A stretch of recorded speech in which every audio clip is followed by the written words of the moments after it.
So now you know what your attachment style is. How is it actually manifesting? And more importantly, how do you get it to stop?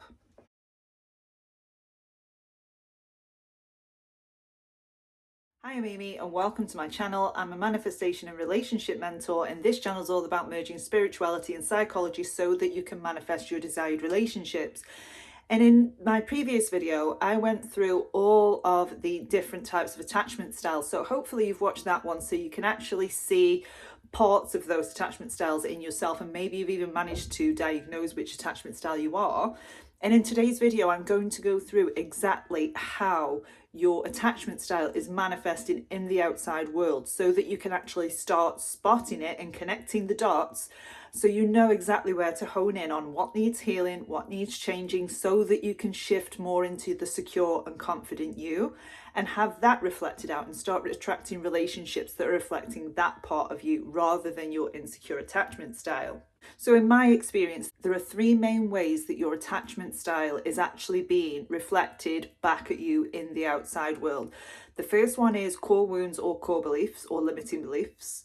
The second one is your subconscious patterns. And the third one is what your missing needs are. So these three things are the top things that you are going to see in your outside world and see in your relationships. So core wounds are at the bottom rung of the ladder. So these are the wounds that you have adopted and identified with and made those wounds your sense of self. So what I'm going to do is go through each attachment style again, because each attachment style has their very own set of core wounds. So when you can identify your attachment style, you can also identify your core wounds. What I mean by subconscious patterns are patterns that are familiar to you, that the subconscious mind deems safe, because the subconscious mind equates safety with familiarity. It would have you walk into situations where abandonment will be the result, for example, because that is how the cycle goes, and it's about intercepting and breaking those cycles. And also a huge thing that is reflected back to you of what your missing needs are. So when you are feeling in lack, when you are feeling desperation, that is a really good sign that there is a missing need that you are looking to the outside to fulfill. So let's get into it. So anxious attachment style, we went through in the previous video how it's formed. Core wounds of anxious attachment are main ones: I will be abandoned, I am unsafe, I will be alone, I'm not good enough, I will be rejected, I am unloved, I'll be disliked, I'm excluded. So these are core wounds that are contained within the anxious attachment style. And just for reference, approach to attachment style is Gibson's integrated attachment theory, which is what I am trained in. So what then happens with your attachment style when you adopt these core wounds as truth? You will develop mechanisms and systems within your subconscious mind to protect you from these. So let's say, for example, the belief of I will be abandoned. You will have adopted subconscious behaviors like people pleasing, like not having boundaries, like not speaking up, because you are concerned about if you do these things, then it will lead to abandonment. So you will have developed these subconscious strategies to protect you from the thing that you're most afraid of. So your previous experiences have actually ingrained these beliefs in your subconscious mind, because as we know, repetition plus emotion equals belief. And when you've been exposed to these experiences over and over and over again, or maybe it was a big trauma that had such a profound effect on you, when you are a child, you can't rationalize properly what's going on. There isn't any rationale, and you automatically make it about you, because you haven't got the cognitive function to understand adult decisions. So from that, you can understand why you thought it was about you. You can understand where these beliefs have come from. And these core wounds elicit emotional responses. So an anxious attached person might go through cycles of sadness, of loneliness, of unworthiness, insecurity, of fearfulness, of anxiety. And these are all patterns that are contained in the subconscious mind when you're anxiously attached. And this is down to what you believe ultimately about yourself. But not to worry, these things can be reprogrammed. Be patient with yourself, understand yourself more, and reprogram these beliefs. And there are so many ways that you can reprogram a belief. And I actually have a playlist on how to reprogram a belief, which I will link in the description box. So as I mentioned before, another huge thing is missing needs being reflected back to you. So as an anxious, preoccupied person, your highest needs are love, intimacy, and closeness and connection, validation and reassurance, certainty, consistency, and presence, and to feel seen, heard, and understood. Anxious, preoccupied people are so creative that they need that presence of mind with community around them. They want to be part of a group because they want to feel valued, and that is where they get their reassurance and validation from. So let's say, for example, you're anxiously attached and you have a negative response to not receiving a text message. This is because your need for connection isn't being met. Your need to feel loved isn't being met. Your need to feel seen, heard, and understood isn't being met. And this is what is reflected back to you in silence. And a lot of people think, oh my God, it's because that person's ignoring me, that person doesn't like me, and this is your fear coming up. But what is really going on is your core belief system and your missing needs are being reflected out, and you are seeing that in that way. So what is the solution to this? So let's use the example of not receiving a text message. You're feeling abandoned, you're feeling rejected, you're feeling all of those feelings that are contained in the anxious, preoccupied attachment style. So what do? You learn how to meet those needs yourself. So how can you meet that need for connection and communication in a healthy way? So maybe you could join an online forum. Maybe you can pick the phone up to a friend. Maybe you can work on offering yourself that reassurance so that you start actually breaking that pattern down and breaking the trigger down so it's not having such a profound effect on you and re-traumatizing you. And anxious, preoccupied people tend to outsource a lot of their needs onto their partners. And this is in no way a judgment, because I have done exactly the same thing. I've thought that my person should be able to soothe my emotions. My person should be able to give me certainty at all times. And I had really unrealistic expectations of my relationship. So I had to really work on offering myself that certainty and accepting that my relationship isn't certain, that my partner is autonomous, that my partner does have the right to freedom. He is not responsible for meeting my needs. So really practicing on meeting your needs as an anxious, preoccupied person is going to really transform how you behave in relationships. It's going to make you much more of a compatible partner because you're not putting pressure on the other person to meet your needs, because the only person responsible for meeting your needs is you. And I'm not saying it's easy, it takes time, but it is absolutely doable. And if you are interested in more personalized support, I do have a course at the moment called Align with Love, which will take you through a 2-week period of you shifting from insecurely attached to securely attached. And at the moment, it comes with a free Zoom call. I will link it in the description box below for you to check that out. But back to anxious attachment. So the patterns of anxious attachment style is clinginess. And this is in order to maintain proximity. It's in order to maintain intimacy and communication with your partner. But what it's actually doing is pushing your partner away because you're putting too much pressure on them to meet that need. Testing your partner's commitment and intentions is also a big one that I see. So game playing, for example, or subtly trying to seek validation from them. Criticizing your partner is a really big one as well. As an anxious attached person, you tend to be an overgiver in relationships and can feel quite resentful if that's not reciprocated. And if you have high expectations of your partner and they're not meeting them, then you might become critical of your partner, and that again is something that can really erode a relationship. So by working through all of these things and breaking these patterns and noticing when these patterns are coming up, noticing and recognizing, actually right now I'm being clingy, right now my expectations are too high, right now I want validation from this person, right now I'm pressuring this person. Stop yourself in the moment and remind yourself that it is not that person's responsibility, and you are absolutely capable of meeting that need yourself. So with that, let's move on to dismissive avoidant. Main core beliefs of dismissive avoidance are that I am defective, I am unsafe, I am trapped, I am incapable of change, I am weak when I am vulnerable, I am powerless when I'm emotionally overwhelmed, I am helpless and I don't belong. And the dismissive avoidant attachment style again comes from childhood, where your emotional needs might not have been met and you went into hyper independence. You believed that you couldn't rely on anybody else, so you don't. If you were overlooked as a child, it might have caused you to believe that you're not good enough to receive emotional support, so you don't seek it anymore. You don't feel like that's something that is given. So the emotional patterns of a dismissive avoidant is rooted in shame, irritation, impatience, low-level anxiety, annoyed, feeling drained, and feeling generally overwhelmed. And that overwhelming feeling is often because the dismissive avoidant does want the intimacy, they do want the connection, but their needs are in direct conflict with each other because they need to have the freedom, they need to have the autonomy, and they can't see these things existing together.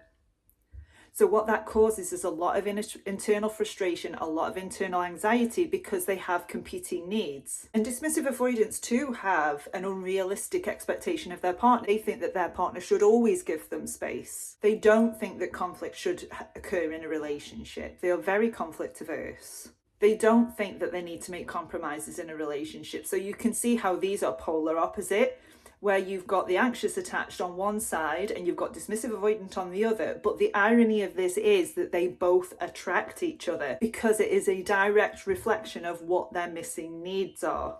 So with my partner, I was anxiously attached, he was dismissive avoidant, and we were mirroring each other. I was his mirror to what his missing needs were because I wouldn't give him space. I wanted compromise. I wanted to discuss emotions, and he was also reflecting my missing needs of love and connection and commitment.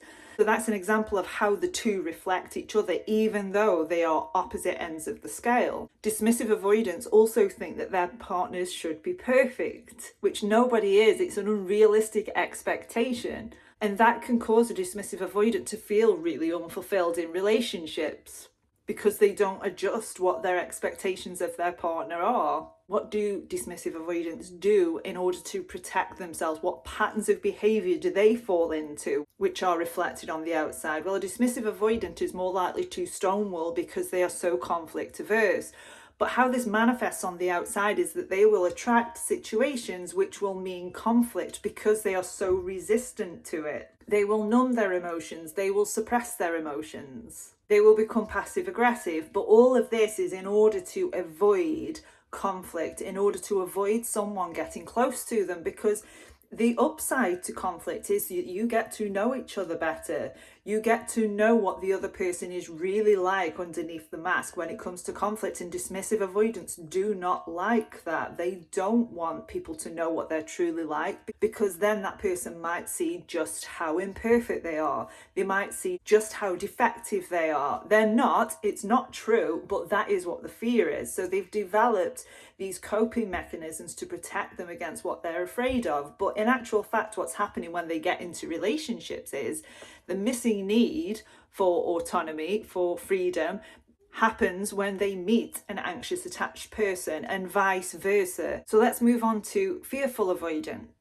So the core wounds of a fearful avoidant are that I am unsafe, I will be betrayed, I am unworthy, I am bad, I am trapped, I will be abandoned. And this might seem overwhelming if you are a fearful avoidant person, but I can promise you this can be healed. And it's okay right now if you feel overwhelmed. My relationships are doomed. I've got this huge mountain to climb and I don't know what to do. It's okay. It doesn't make you defective. You are not a problem. Your attachment style is not a problem. So emotional patterns of a dismissive avoidant will be hurt, anger, frustration, overwhelm, feeling of pressure, guilt, shame, anxiety. And fearful avoidants tend to be really, really sensitive to criticism as well. So there's almost like an underlying feeling of offence being taken. The needs of a fearful avoidant are emotional depth, passion, trust, presence, safety, novelty, growth, independence, freedom, and autonomy. And you can see how the fearful avoidant has got a bit of the anxious attachment style and also the dismissive avoidant almost rolled into one, but it is a separate attachment style all on its own. And a certain trigger can shift you one way or another. So for example, a breakup for a fearful avoidant might push them into anxious attachment, but it might also push them into being more avoidant. And fearful avoidants will also test their partner to test how committed they are to them. They will also gameplay, but they also have a tendency to withdraw, as the dismissive avoidant does. So they'll have the tendency to withdraw to decompress and process their emotions, which the anxious attachment doesn't do. And another thing that comes along with a fearful avoidant is also emotional volatility. So it might be that you have periods of time where you blow up, it's like a pressure cooker, and you blow up, it's like an emotional volcano where you can't regulate your emotions at all. They will also stonewall. So how is fearful avoidance reflected in your relationship? So a fearful avoidant attachment style will also experience relationships that are on and off, hot and cold, they will also have that reflected in their partner through their triggers. So they may well be triggered into being emotionally volatile. They may well be triggered into stonewalling. They may well be triggered when conflict arises. They may well be triggered when there's a perceived breach of trust. And what happens with the subconscious mind and with manifesting is that they will also walk into situations where these things are more likely to happen, because that is what the familiar pattern is. And you will also expect your partner to breach your trust. You will also expect your partner to betray you, even though they're not. So you will then start treating your partner like they are going to, and thus ending the relationship. And then these beliefs are reinforced, because it's almost like, see, I'm right. See, he went off with somebody else. See, he left me. And it's almost satisfying. The feeling of being right is satisfying. So with that being said, we know what the patterns and core beliefs are of the insecure attachment, and we can see how that is reflected out in our relationships. So what do we want to move into? So we want to move more into secure attachment. Now, secure attachment doesn't have any core wounds that are related to their childhood. They grew up in secure and stable households where all of their needs were met. So they've grown into adults that have a really good sense of themselves. They know how to get their needs met. They know how to express their opinions. They know how to communicate, and they know how to move through the stages of a relationship. But they still have needs. Their main needs are harmony and peace, clear communication and problem solving, the ability to move through things, mutual care and respect, feeling connected and feeling seen and heard. They don't have unrealistic expectations of their partner. They don't project a future onto that person before they've vetted them. When you're going through the stages of a relationship, the secure attached person is very good at handling boundaries at a very early stage. They're good at vetting. They don't overinvest.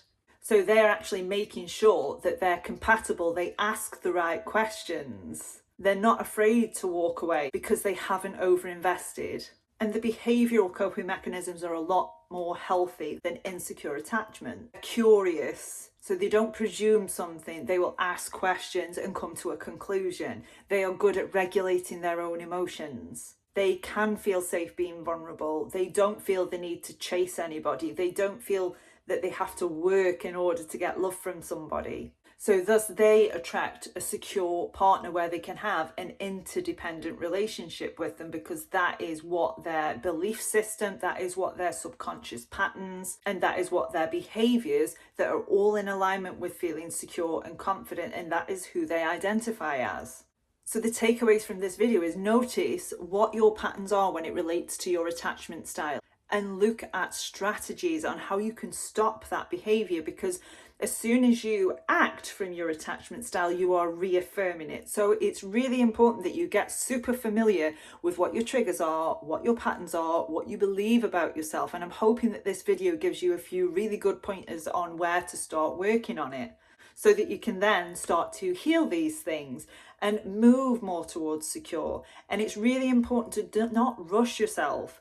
Move the needle, even if it's 1% every day. In 3 months' time, you're going to be great. 1% a day is all that's needed. You are not required to be perfect at this. And as I said in my previous videos, this is information to empower you. It's not there to beat yourself with.